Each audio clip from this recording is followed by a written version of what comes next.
Hello and welcome to Melbourne.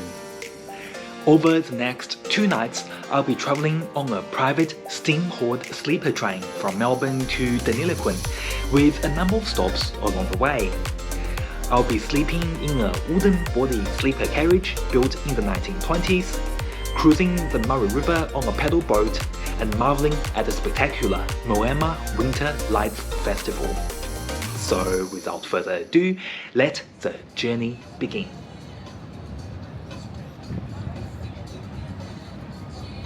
This trip is organized by Slow Rail Journeys, also known as 707 Operations, a Melbourne-based not-for-profit railway preservation group run by volunteers. They operate heritage trains across Victoria's broad gauge network. Tonight, I'll be aboard the Riverlander, traveling to some of the finest attractions and events in the Riverina region. The train departs from Southern Cross Station, the hub of Victoria's regional rail services. My evening began at the Savoy Hotel, just across the road, where everyone was invited to a Bon Voyage dinner. The buffet featured a variety of options, including salad and bread as starters, along with rice, pasta, chicken, boiled vegetables, cakes, and fruits. During the meal, Matt, the Vice President of Slow Rail Journeys, gave a welcome presentation and safety briefing. I also received my cabin assignment for the next 2 nights. Now, a couple of safety things before we get underway. About 3 weeks before departure, I was emailed to select my preferred meal times, and this dining card confirmed my choice of a later sitting.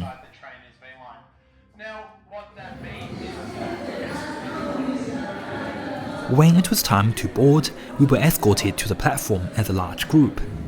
Given the incident I had just a month ago, this made me feel safe. The moment I entered the station, it felt like I had entered the elegance of a bygone era. This train is a moving museum of Victoria's railway history, featuring iconic carriages and locomotives from the 1920s, 50s, 60s and 80s. It consists of 3 locomotives and 12 carriages, and will carry 91 passengers and an amazing crew of 12 volunteers. Carriage Goulburn is the oldest of them all, built in 1908 as a dining car and is now used for private charters. Tonight I'll be sleeping in the Wando. It entered service in 1923. Traveling overnight in an 100-year-old carriage is sure to be an incredible experience. I'll show you my cabin later. Moving forward, I believe many of you would recognize these fully restored carriages from the 1960s. They were once part of the Southern Aurora train that ran between Melbourne and Sydney. These carriages were jointly purchased by New South Wales and Victorian Railways. They provide 2 types of cabins. The single cabin includes a lower bed at night that converts into a lounge seat during the day, a sink, a power outlet, heating, air conditioning, and a large window. Toilet and shower facilities are shared with other passengers. These cabins are similar to the gold single cabins on the Indian Pacific, the Ghan, and the sleeper on the Spirit of the Outback. The twin cabins include a 3-seater lounge that converts into an upper and lower bed by night. It has a full ensuite shower and toilet, a power outlet, heating, air conditioning, and a fold-down table. If comfort is your priority, this is the best cabin offered on the train. After passing the kitchen, dining, and seating cars, the train's color scheme suddenly shifted to red. Welcome to the old Overland. Club Car Number 1 was built in the 1970s as a first-class club car and is now the social hub of the train.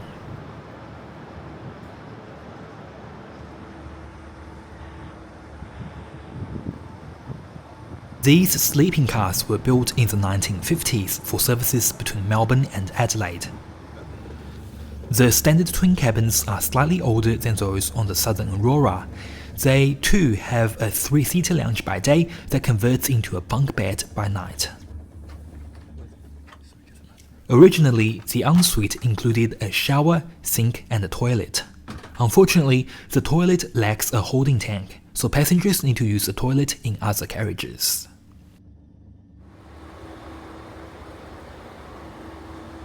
This is where the volunteers stay, a former overland roommate sleeper carriage with a central corridor and 10 sleeping compartments on either side. Each roommate has a sliding door and curtains for privacy.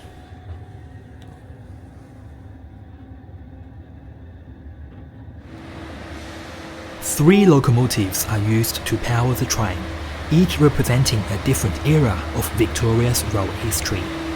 At the back is a V-Line N-Class diesel-electric locomotive built in 1985. The N-Class is still the workhorse of V-Line's passenger services to Warrnambool and Swan Hill. Next, there's the A66, painted in V-Line's iconic orange and grey livery. Originally built in the 1950s as B-Class locomotive B66, this class represented Victorian Railway's first step towards dieselisation.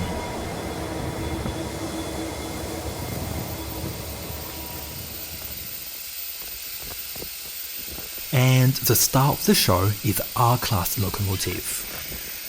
After numerous delays caused by the Great Depression, World War II, manufacturing defects and corrosion damage, the R-Class finally entered service in 1951.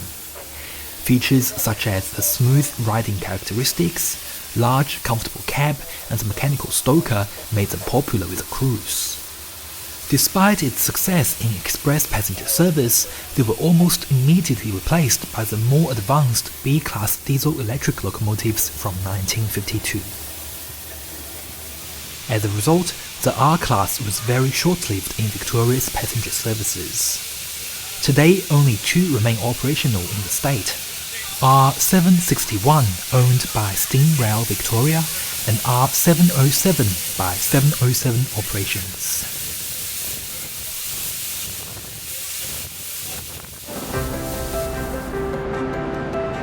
The train is about to depart. All aboard!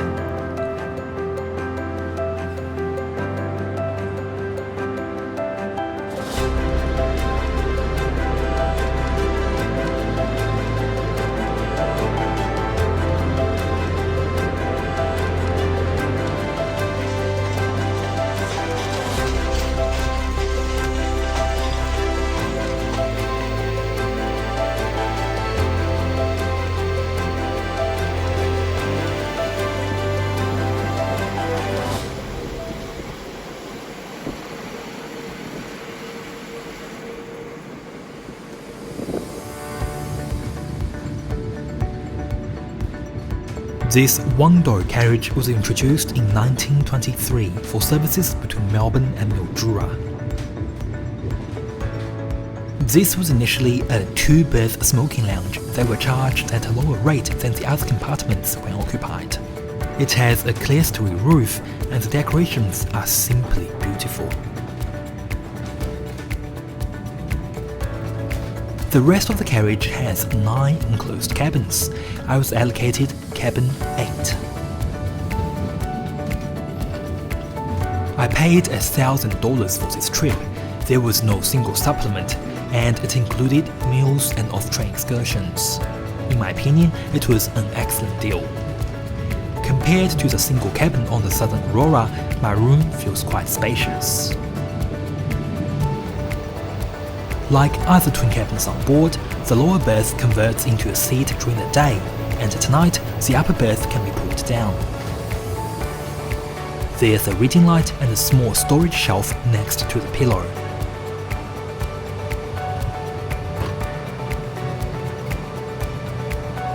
The wooden sliding door can be locked, with the cabin's light switches above it.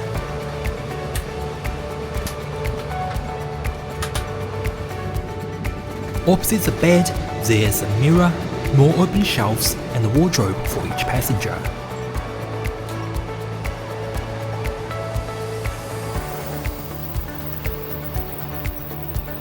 Next to the window is a wash basin. 2 bottles of water, snacks and some toiletries were scattered around the cabin. What surprised me the most was having a power plug in this cabin, which kept my phone and cameras charged throughout the trip. The Wangdo is the only sleeping carriage on this train with windows that can fully open, allowing me to enjoy the fresh air whenever I want.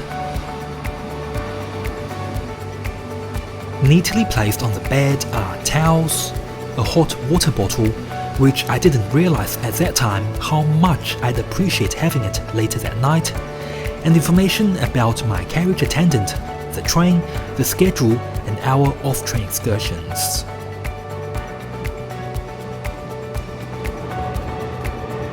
There are 2 modern toilets, one at each end of the carriage.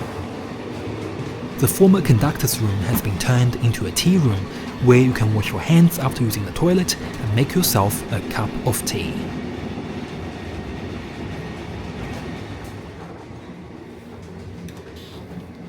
The Wangdo has no shower facilities, but we were allowed to use the 2 shared showers in the adjacent carriage.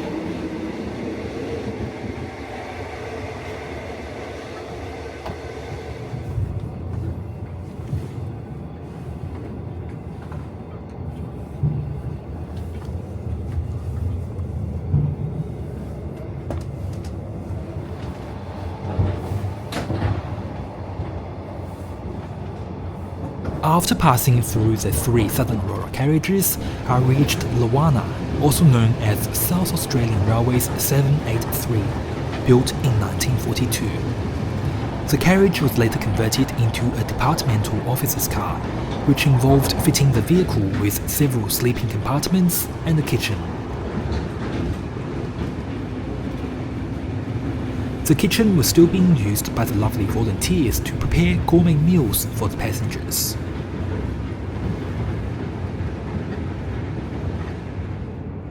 This dining car was converted from a former V-Line carriage and will be used to serve us breakfast, lunch and afternoon tea.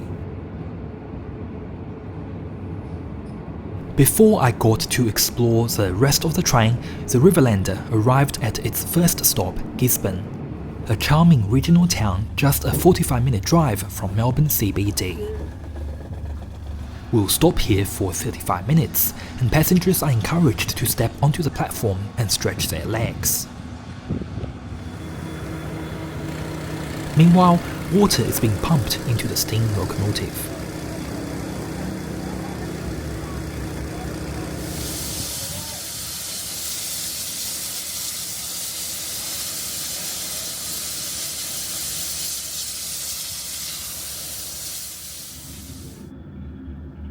Back on board, Club Car Number 1 was built in 1970 for use as a first-class club car on the Overland.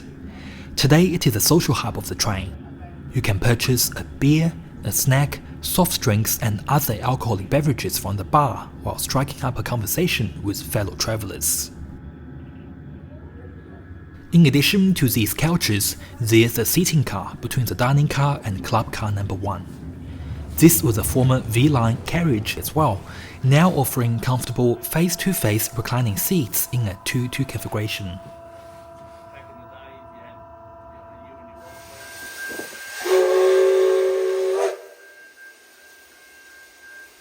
After letting the 11:45 p.m. Velocity service to Bendigo pass us, the Riverlander is ready to continue its journey north.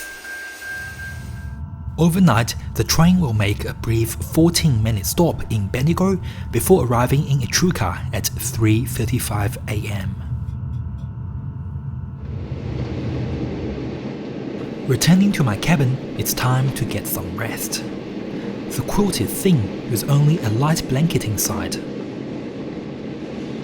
The single bed is very narrow, but the mattress is quite thick and incredibly comfortable. Since I booked the ticket, Slow Rail Journeys has repeatedly emphasized in their emails that this carriage does not have a heater, and for good reason. Traveling in the middle of winter with the clerestory roof windows wide open, it was freezing cold. I ended up sleeping with my puffer jacket on. Furthermore, as I anticipated, the ride in this century-old carriage is not smooth, and light from the corridor seeps through the glass on my sliding door. Many passengers I spoke to the next day mentioned that they couldn't sleep well. So this is certainly something to bear in mind when choosing to travel on an overnight train in Australia, as bumps and noise are common problems due to the country's outdated rail infrastructure.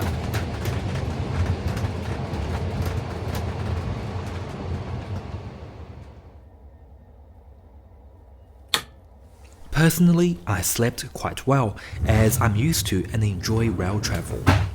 When I woke up at 5:55 AM, we were already in Echuca. The Riverlander had been here since 3:35. While everyone else was still asleep, I decided to take a shower.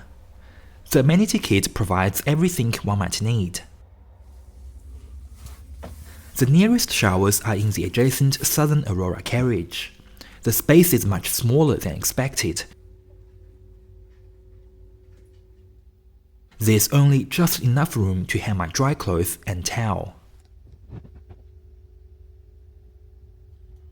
Thankfully, the water pressure was strong and the hot water came out instantly.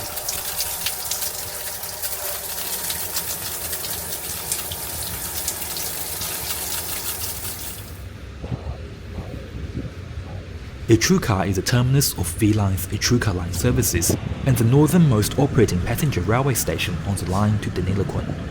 Beyond this point, the tracks are used only by freight trains.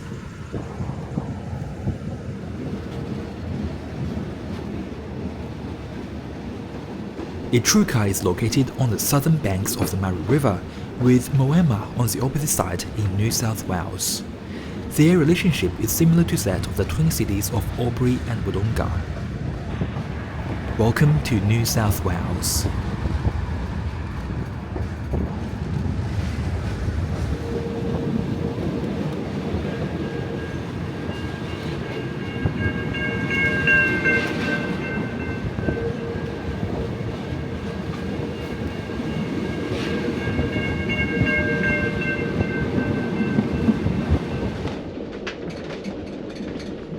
It's currently only 5 degrees outside. The hot water bottle is such a lifesaver. Deniliquin is 71 kilometers from Echuca by rail. It will take us about 2 hours to get there. As there are 91 passengers on board and the dining car can only accommodate around 46 people at a time, we were split into 2 dining groups. This morning, those in Group 1 were invited to have breakfast at 7 AM, while those in Group 2, including myself, were scheduled for 8:15 AM. Alright everybody, and welcome to breakfast on board the Riverlander.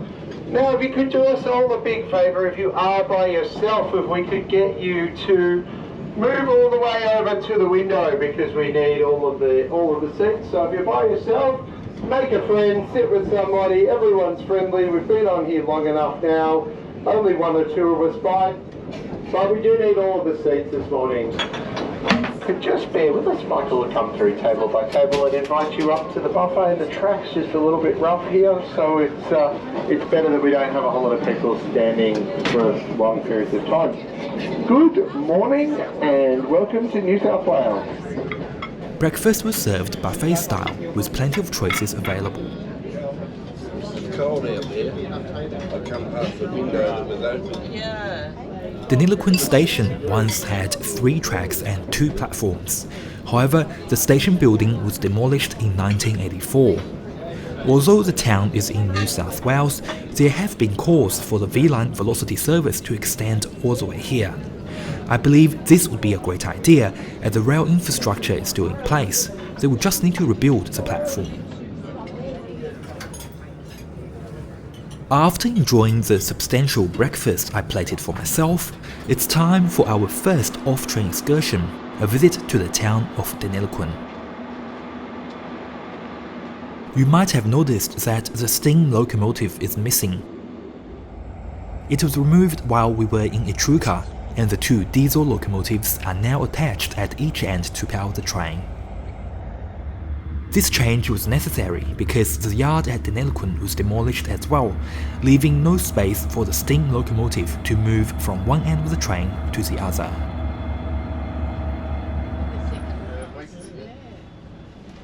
Deniliquin town centre is around 600 meters from the train. Slow rail journeys arranged hop-on, hop-off buses to take us to key attractions around the town. With buses departing every 15 minutes, it was very convenient.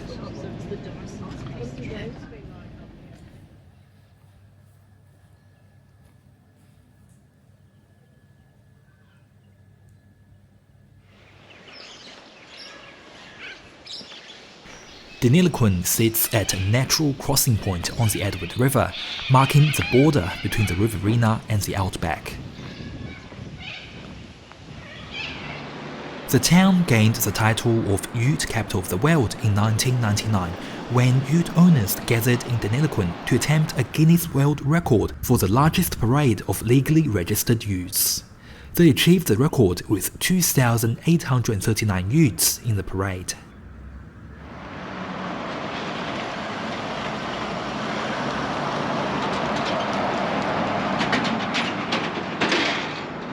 If you are a car enthusiast, be sure to visit the depot. This 3,000 square meter complex houses an impressive collection of vehicles, memorabilia, and interactive displays that transport visitors through time.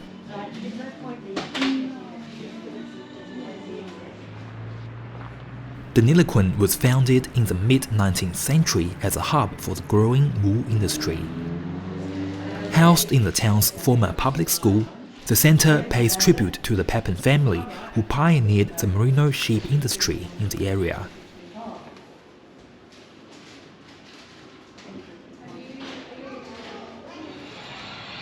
Built in 1926, the ram shed served as the main depot for inspecting and purchasing the top quality rams.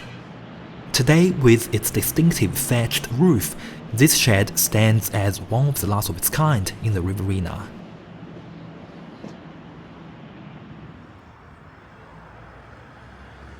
Napier Street and Cressy Street are two of the town's main streets. The town centre offers a charming blend of historic architecture and modern amenities. You can find a good selection of shops, cafes, and restaurants catering to a range of tastes. Across from the shops on Cressy Street is Waring Gardens, and today, being the fourth Saturday of the month, the Deniliquin Lions Club Market is taking place. The market is set beneath the shady Moreton Bay fig trees. The stalls are filled with old wares, seedlings, clothing, fresh fruit and vegetables, local produce, and more.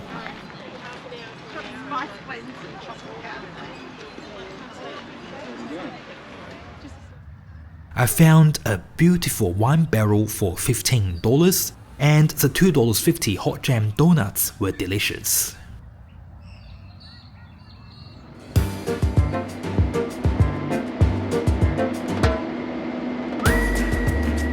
We were given 3.5 hours to explore the town at our own pace. Unlike the GAN and the Indian Pacific, which only organized guided tours for everyone, I enjoyed the freedom to explore on my own. I even managed a quick stop at Coles for snacks and soft drinks before getting back on board.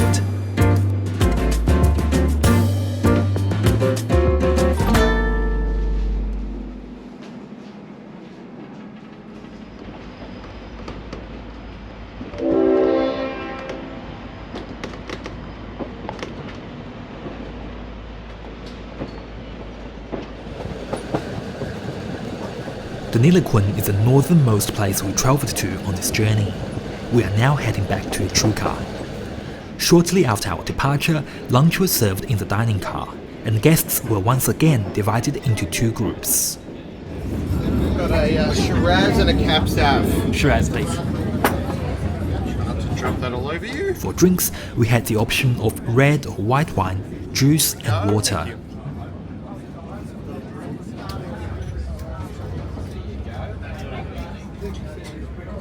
The main course was oven-roasted chicken breast with gravy, mashed potatoes and green beans, and it was really tasty. At the buffet table, you could help yourself to some salads.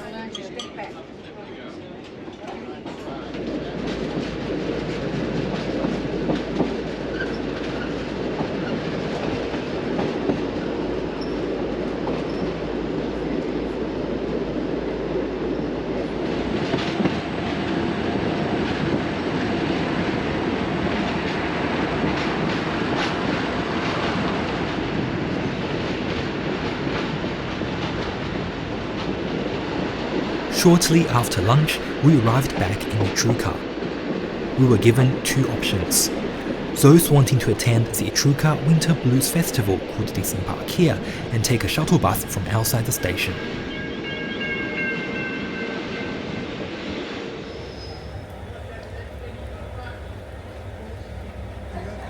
Just as we approached the station, the rain started pouring down heavily.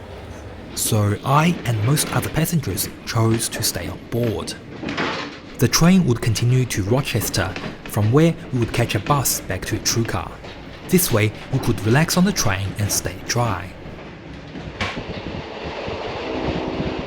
While it might have seemed like a lot of back and forth travel and time wasting, I wanted to enjoy as much train travel as possible and didn't mind taking a break from filming. Rochester is just 26 kilometers from Etruria by rail. The Riverlander will stay here overnight, and guests were assigned to 2 buses based on the group number on their lanyards. Next stop, Port Etruria.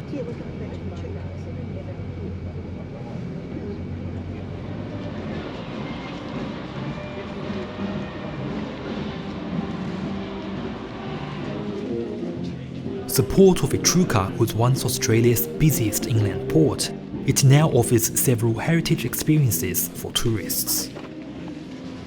For the next hour, we will board the PS Pevensey for a privately chartered cruise on the mighty Murray River.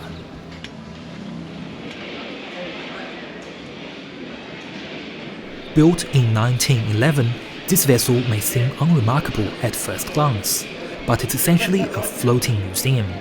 It was one of the largest cargo and towing paddle steamers on the river, with its original steam engine still intact, giving visitors a fascinating close-up look at its mechanical operations.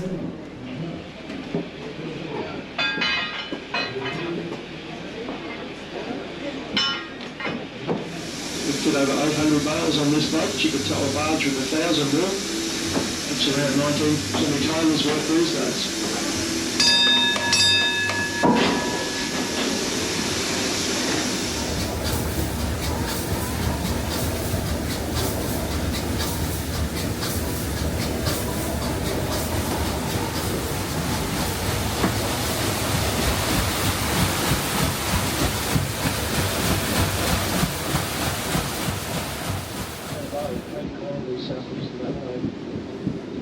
The Murray is Australia's longest river, stretching over 2,500 kilometres through New South Wales, Victoria and South Australia.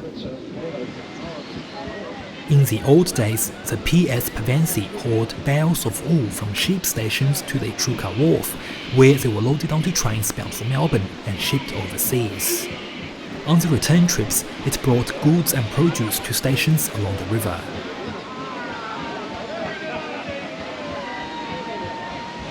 Today, trucks carry cargo, and the Pevensey works as a tourist boat, capable of carrying up to 100 passengers per cruise. The upper deck cabins have been restored to recreate life aboard the steamer during its operational years.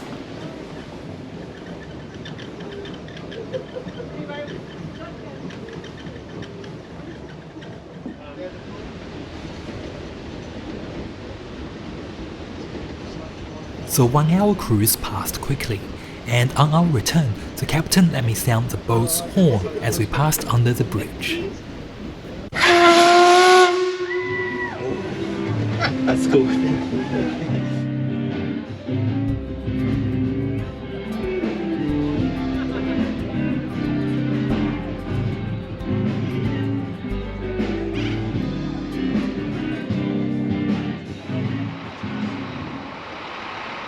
As the sky grew dark, we crossed the state border for the third time today to attend the magnificent Winter Lights Festival in Moama.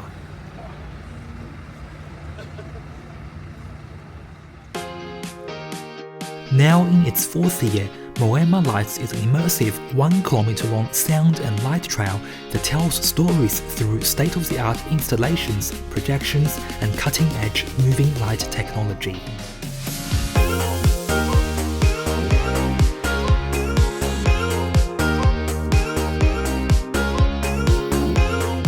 This year's theme, Enchanted Nights, a celebration of light, honors the captivating beauty of Horseshoe Lagoon and the surrounding bushland. Highlights included illuminated ripples on the lagoon's surface, projections of children's art, glowing red gums, and remarkable indigenous works by First Nations artists.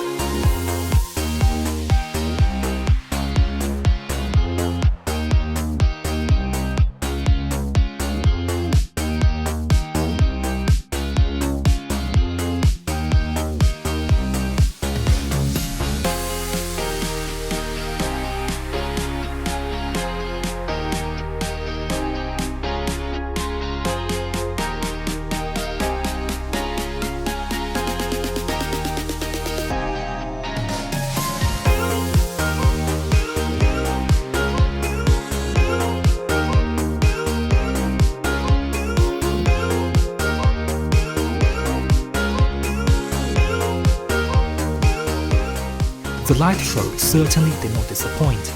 Together with the Murray River cruise, they definitely were the two highlights of my journey.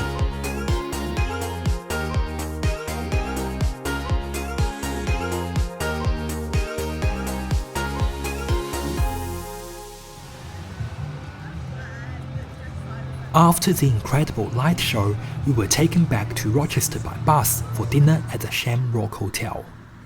Situated in the heart of the town, this pub is over 112 years old. We were served an alternate drop menu, which included chicken parmigiana, fish and chips, and steak. I was lucky enough to get my favorite dish, steak. Given the challenge of catering for 100 people at once, the steak was a bit chewy and lacked sauce and seasoning. But the portion was super generous and the food arrived quickly.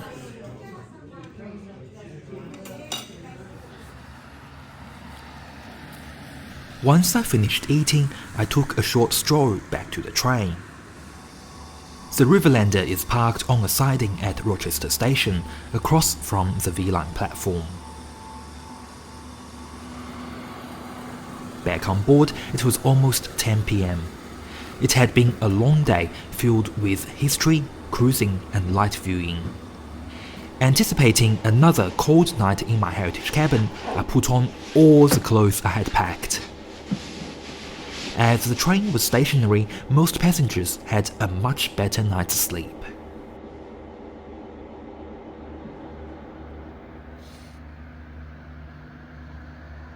I was woken up by someone's alarm clock at 5 a.m.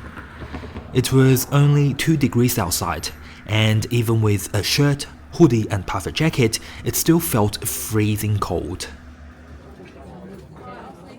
Breakfast was the same as the day before, served buffet style in the dining car.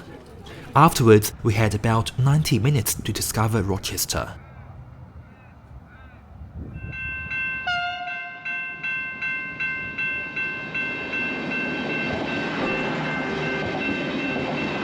Renowned artist Jimmy DeVate has transformed the town's silos into stunning depictions of local wildlife, paying tribute to the endangered species of the area.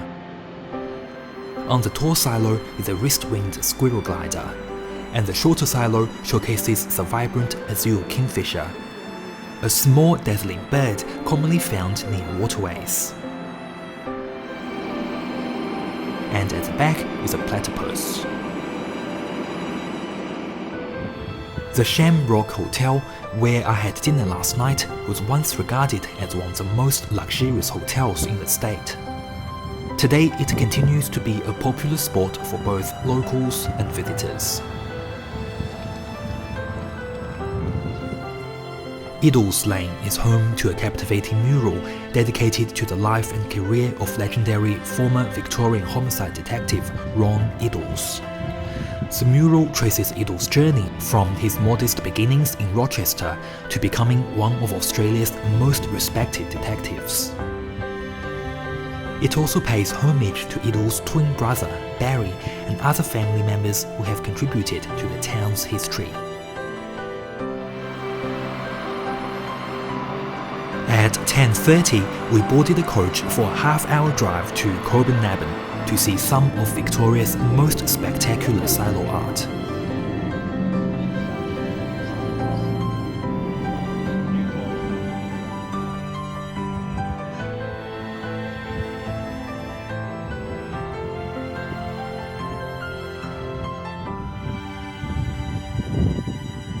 The leftmost silo depicts the Coburnaban's Farmers' Picnic, which began in 1878. For 60 years, large crowds of up to 2,000 people attended annually. Visitors from Rushworth and beyond would arrive by steam train and walk up the hill to the picnic. The next artwork highlights the significance of the railway to the Coburnaban district. In August 1881, the Coburnaban Railway League, made up of local farmers, pushed for a railway line to transport produce and livestock to Melbourne. The line was completed in 1913. These silo artworks affectionately tell visitors the proud history of Coburnaban. Coincidentally, R761, the locomotive featured here, is the exact steam engine that hauled our train from Melbourne. After being detached early yesterday morning, the R761 rejoined us in Rochester and is now ready to take us back to Melbourne. The Riverlanders' arrival has attracted much fanfare from the local community. Alright everyone.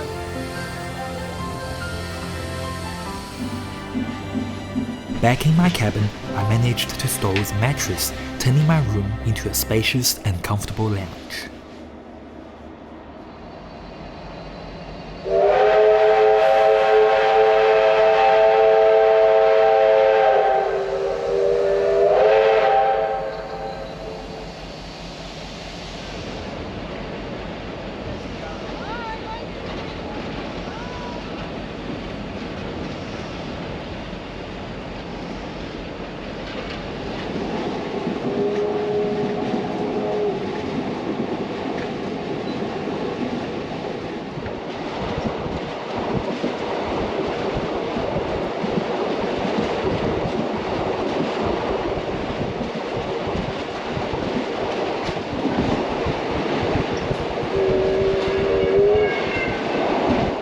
We departed Rochester at 12:30, and along the way, numerous rail fans took photos of our iconic train.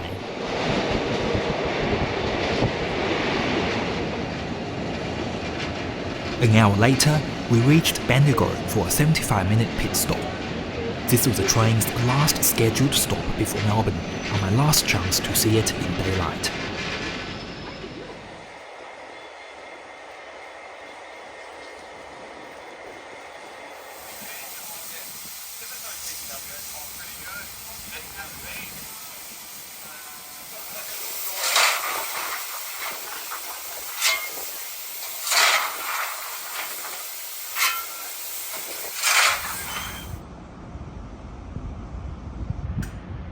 During the stop, lunch was served in the dining car. There are salads and various dips on the buffet table. For the main course, I enjoyed roast lamb with gravy and vegetables.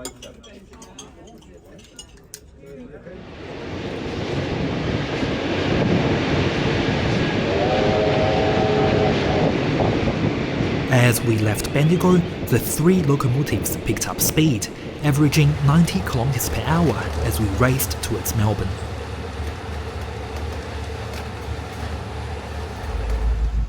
We did have to stop a few times at various sidings to let the velocity trains pass us.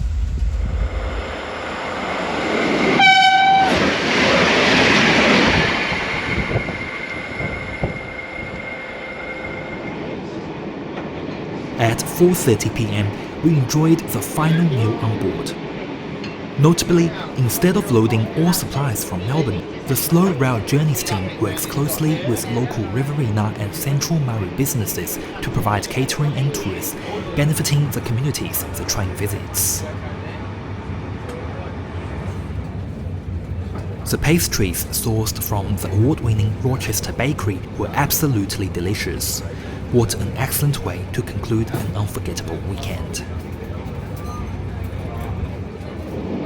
Now we would love to see every one of you on one of our future slow rail journeys, be it up to Mildura and the Sunray Shaft, up to the Mallee, up to the Goldfields, or of course back up to the Murray. So ladies and gentlemen, we do thank you for spending the weekend with us. We hope you have a fantastic rest of the weekend and last hour on board the train. But we do sincerely thank you for joining us. Thank you for supporting Victoria's rail heritage, and thank you for supporting regional Victoria.